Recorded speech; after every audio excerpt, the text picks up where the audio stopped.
ପିଲାମାନେ ଆଜିର ଏକ ନୂଆ ଭିଡ଼ିଓରେ ତୁମମାନଙ୍କୁ ସ୍ୱାଗତ କରୁଛି।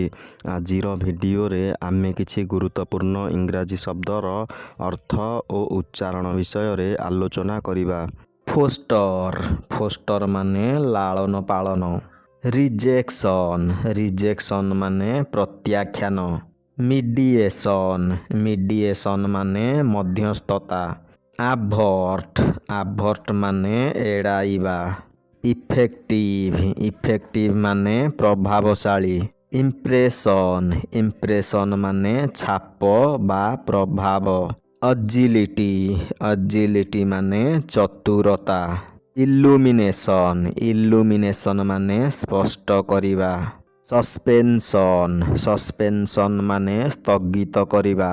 ଜେନେରେସନ୍, ଜେନେରେସନ୍ ମାନେ ପିଢ଼ି। ଅପ୍ୟୁଲେନ୍ସ, ଅପ୍ୟୁଲେନ୍ସ ମାନେ ଆଡ଼ମ୍ବର। କ୍ୟାପେବଲ୍, କ୍ୟାପେବଲ୍ ମାନେ ସକ୍ଷମ। ପ୍ରାକ୍ଟିକାଲିଟି, ପ୍ରାକ୍ଟିକାଲିଟି ମାନେ ବ୍ୟବହାରିକତା। ମ୍ୟାସିଭ୍, ମ୍ୟାସିଭ୍ ମାନେ ବିଶାଳ। ଇନ୍ସୁଲେସନ୍, ଇନ୍ସୁଲେସନ୍ ମାନେ ଶବ୍ଦରୋଧକ। ପ୍ରିଜନର୍, ପ୍ରିଜନର୍ ମାନେ ବନ୍ଦୀ।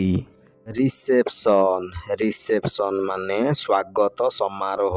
ସଷ୍ଟେନ୍, ସଷ୍ଟେନ୍ ମାନେ ଜାରି ରଖିବା। କନଷ୍ଟିଚ୍ୟୁଟ୍, କନଷ୍ଟିଚ୍ୟୁଟ୍ ମାନେ ଗଠନ କରିବା। ଡିପ୍ଲୋମାଟିକ୍, ଡିପ୍ଲୋମାଟିକ୍ ମାନେ କୂଟନୈତିକ।